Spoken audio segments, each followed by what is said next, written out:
Maimonides, the Rambam. Moses Maimonides, this is in parentheses, Moses Ben Maimon, known in rabbinical literature as Rambam, from the acronym Rabbi Moses Ben Maimon, from 1135 to 1204. A rabbinic authority, codifier, philosopher, and royal physician. The most illustrious figure in Judaism in the post-talmudic era, regarded by many as the greatest Jewish philosopher of the Middle Ages, and one of the greatest of all time. He was successful in bringing four cultures, GrecoRoman, Arab, Jewish, and Western, together in one person, and in doing so remains one of the most influential religious philosophers of the intellectual world. His teaching influences other faiths as well as Jews. However, it is his commentary on Jewish texts that mark him out as one of the most influential and important Jews in history. He wrote 3 major essays on Jewish law, the most famous being The Guide for the Perplexed, and each of them is still regarded as hugely important in Jewish philosophy. This monumental work laid the foundation for all subsequent Jewish philosophic inquiry known as Chakirah, and stimulated centuries of philosophical Jewish writing. His large 14 volumes work, Mishneh Torah, to date holds canonical authority in regard to the codification of Talmudic law. That was from the Jewish Virtual Library on the internet, the Famous People, and the BBC. Rambam says in chapter 12, paragraph 2 of the laws concerning King Moshiach, our sages taught there will be no difference between the current age and the era of Moshiach, except our emancipation from subjugation to the Gentile kingdoms. The simple meaning of the words of the prophets appears to imply that the war of Gog and Magog will take place at the beginning of the Messianic Age. Before the war of Gog and Magog, a prophet will arise to rectify Israel's conduct and prepare their hearts for the redemption, as it is written. Before I go any further, there will be no war of Gog and Magog. Period. I am Moshiach. This is the the era of Moshiach. And in addition, I'm not here to rectify Israel's conduct. And I would like to think I'm preparing their hearts for the redemption, because it is here.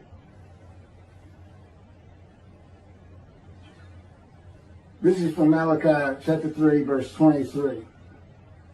Behold, I am sending you Eliyahu, which is Elijah, before the advent of the great and awesome day of God. He will not come in order to declare the pure impure, nor to declare the impure pure. Nor will he come in order to disqualify the lineage of those presumed to be of flawless descent, nor to validate lineage which is presumed to be blemished. And I agree. Rather, he will come in order to establish peace in the world. As the above prophecy continues, Malachi 3, verse 24, He will bring back the hearts of the fathers to the children. And that is incorrect. I don't come here to bring peace or have the world come to peace or to establish peace in the world. No one can do that. Humanity will never be at peace. It's just not what man is. It's not how things have ever worked. Elijah does not come to establish peace in the world.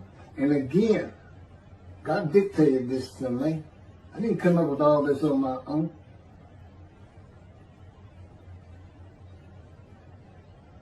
From the book Isaiah 53, In the Day of the Lord. Elijah does not come to establish peace in the world, but to make the many righteous by his knowledge in reconciling the sons to the Father and the fathers to the sons of the family members, one to another, of the Jewish people by having them be mindful of the teachings God gave Moses at Horeb and to the practice of Judaism. Okay, be mindful. That's an amendment to the first, the covenant between God and the Israelites given by Moses. It's just an amendment because they had to have strict compliance with 100% of the Israelites agreeing to it, that they would all abide by it. Today he's saying be mindful, and he's also saying it doesn't have to be 100% of the people, those who heed and revere and esteem his name.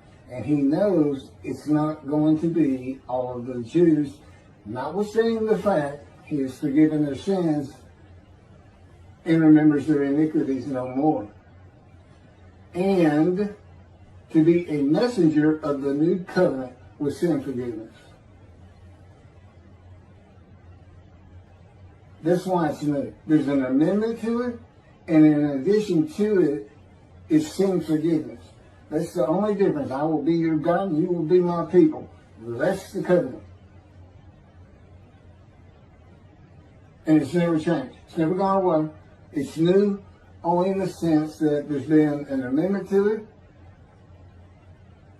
and in addition to it, and it's a ratification and confirmation of the covenant at Mount Sinai, or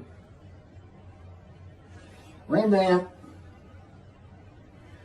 and the sages say in chapter 12, paragraph 3 of the laws concerning King Moshiach, God makes it real clear. He calls Moshiach, my servant David, a shepherd. He's a teacher. There's been no rabbinic kingdom dynasty that Rambam thinks is coming. That's all you have. Now there is a slight reference to king and prince throughout the covenant of friendship. That just means leader in this context. He's a ruler amongst the people, not a ruler over the people. This is just Rambam's rendition of what a rabbinic kingdom would be, but it's not in the Hebrew Bible. During the era of the King Moshiach, once his kingdom has been established and all of Israel has gathered around him, the entire nation's line of descent will be established on the basis of his words, through the prophetic spirit which will rest upon him. In the Middle Ages and in antiquity, they believed in prophetic spirits. This will not happen. I do not have a prophetic spirit. The Spirit of God alighted upon me, but he's a person that he helps me. He'll tell me things and teach me things. But there's no such, by and large, nobody believes in that kind of thing anymore. Somebody can just prophesy. God prophesied. He has absolute knowledge of humanity from Adam on to the end of the earth. Okay, now he can tell a man, write this down, or go tell the people this. But this is coming from him by knowledge. No man gets a spirit upon him and all of a sudden he can prophesy.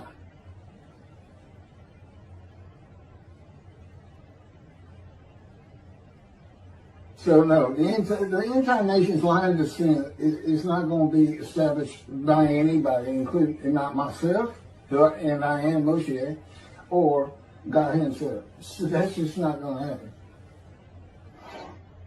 As it is written, he shall sit as a refiner and purifier. He will purify the lineage of the Levites first, stating that this one is a priest of defined lineage, and this one is a Levite, a divine lineage. Rambam basis for this belief is a verse in the book of Ezra, chapter 2, verse 63. The governor said to them, they shall not eat of the most holy things until a priest arises who will wear the Urim and the Thummim. From this verse, one can infer that the genealogy of those presumed to be of unquestioned priestly and Levitical lineage will be traced by means of the prophetic spirit, and those found to be of such lineage will be made known. He will define the lineage of the Israelites according to their tribe alone, i.e., he will make known each person's tribal origin, stating that this one is from this tribe and this is from another tribe. It's not going to happen. And he's talking about Moshiach being the purifier. He got that wrong too. He shall sit as a refiner and purifier from the first paragraph, chapter 12. Paragraph 3 is not Moshiach. God purifies and refines. And he comes with Elijah and the angel of the covenant that you desire. Rambam says the prophetic spirit will rest upon the anointed one. The prophecy of the Hebrew Bible, the prophecies of God. I just gave you my summarization of before I read this, of what I'm about to reread. The difference is, this sounds better, and this is what God dictated.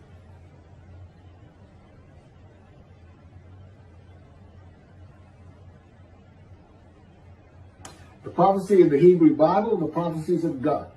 David does not have a prophetic spirit.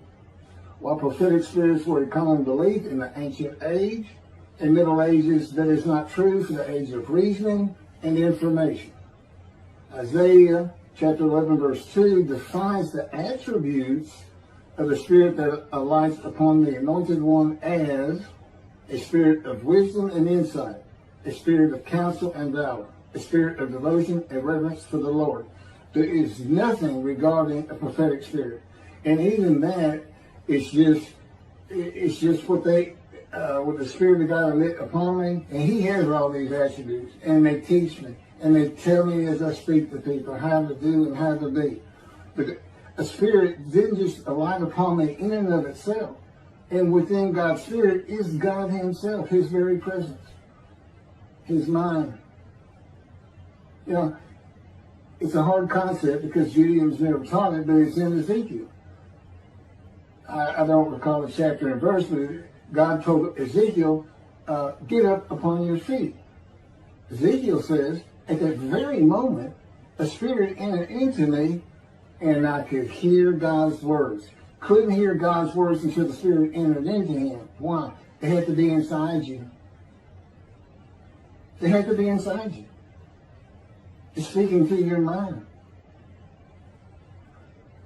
God doesn't have a mouth or tongue. You know, he can, within me, He can make me sense, perceive that this is where His presence is.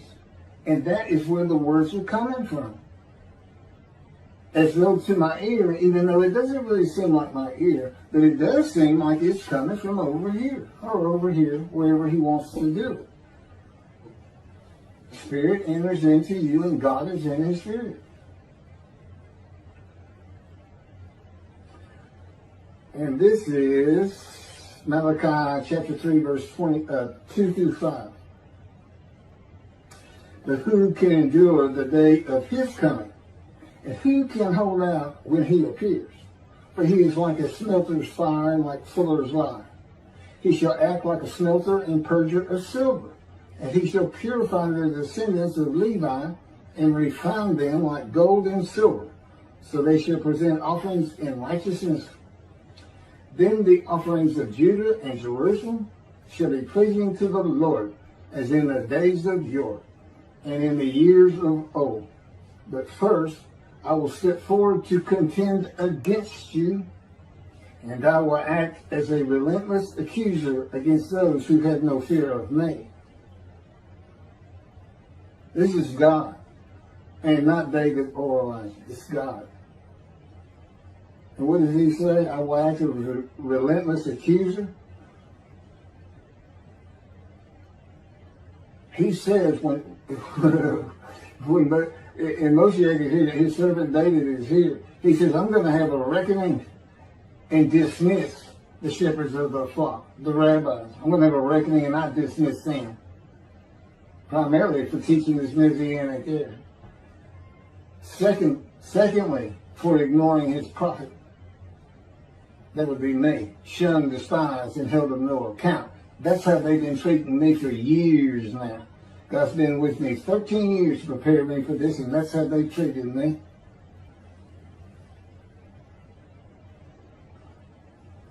In Hebrew writing, it is common to express the same idea twice. Okay, God's telling me to move on. I don't need to hear that. It just had to do with smelting and this and that. In Malachi 1 and 2, the priesthood has been defiled. They offered polluted offerings. They had turned from God, refused to listen to him, and they profaned God's covenant. They disregard God's ways.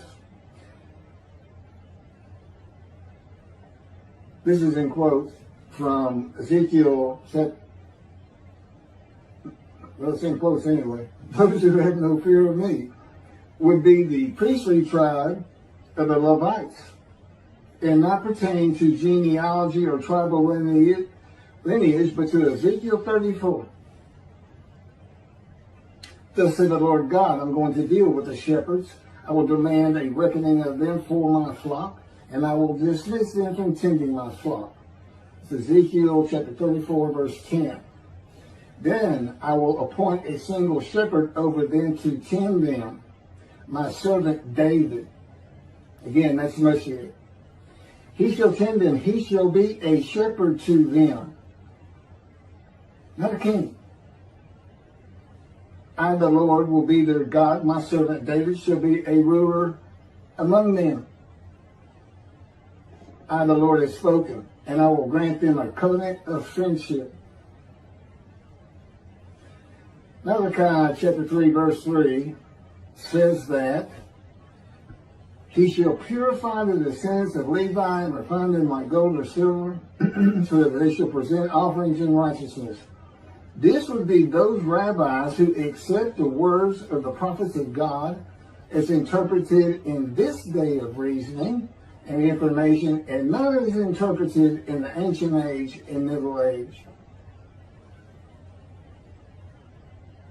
You want to be purified. If you want to get out from under the dismissal, you're going to have to learn everything God dictated to me in Isaiah 53 in the day of the Lord, and the second book, the life of God's righteous servant of Isaiah 53, which is my life.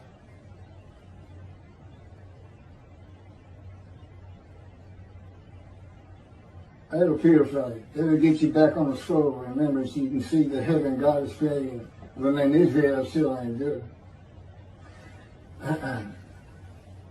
The era of redemption, restoration, and exaltation versus the day of the Lord, as found in the book. Rambam and the sages interpreted it as a prophecy that Moshiach, with a prophetic spirit, will determine the lineage of the priests and Levites from a verse in the book of Israel. I've covered this. Anyway, the governor said to them, they shall not eat of the most holy things until a priest arise who will wear the Urim and Thummim.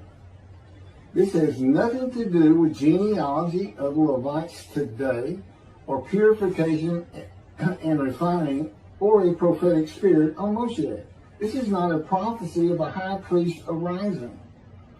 And it is not Moshiach, but an answer to those that could not prove they were Levites when the verse is put into its proper context. This is Ezra, chapter 2, verses 61 through 63. Of the sons of the priests, the sons of Habiah, the sons of Hakuz, the sons of Barzillai, who had married a daughter of Barzillai, and had taken his name.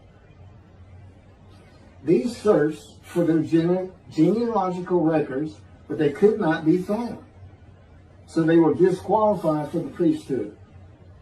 The Toshata ordered them not to eat of the most holy things until a priest with Urim and Thummim should appear. It was just a specific instance. In the Hebrew Bible, the Urim and Thummim are elements of the breastplate worn by the high priest attached to the ephod. They are connected with divination in general and cleromancy in particular, a belief in antiquity and the Middle Ages rarely believed in today. Two objects used by the high priest to answer a question or reveal the will of God. The ephod was made of fine linen and consisted of two pieces which hung from the neck and covered both the back and front, above the tunic and outer garment. Cleromancy is a form of sortition, a casting of lots. A casting of lots in which an outcome is determined by means that normally would be considered random, such as the rolling of dice, that are sometimes believed to reveal the will of God. Casting of lots, the will of God.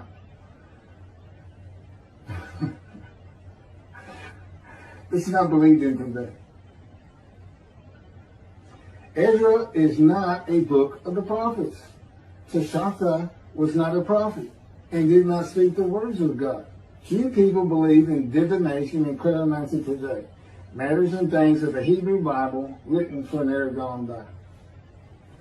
In summation, as great as this man was, and we're talking about the year 1200 or so when he died, born in the 1100s, he was an incredible man, there's no doubt about it. But he didn't have the science, the medicine, the knowledge, the information, the ability to get information that we have today. It's a different time. We just don't believe in some of these things they believed in. You can't just say our sages say. Now, Rambam also, I can't believe it's not in here. He said Moshiach is going to perfect the world, and the entire world was going to speak Hebrew. Okay? And he gets that from Zephaniah chapter 9, verse 10. God says, and I think most people have heard this phrase, they shall be a people of a pure speech. He takes that to be the people of the world. Well, the only problem is that, read verse 9. In verse 9, God talks about his anger against the world and how he was actually terminated with fire. He's not talking about them. He's just talking about his people. The peoples are the Jewish people. And guess what? Today they are a people of pure speech in Israel. See, the only time an ancient language has been revived in the modern times, and that's Hebrew. That's their official language, along with Arabic in Israel. So it was a true prophecy of God. They should be a people of pure speech, but he's only talking about the Jewish people. When he says the peoples, he's talking about his people. If he's talking about the people of the world, you know what he's going to say? The people of the world. His people. The Jews. Okay, well that's all I have on Rambam. Again, I'm surprised I don't have that. Thank you very much for listening.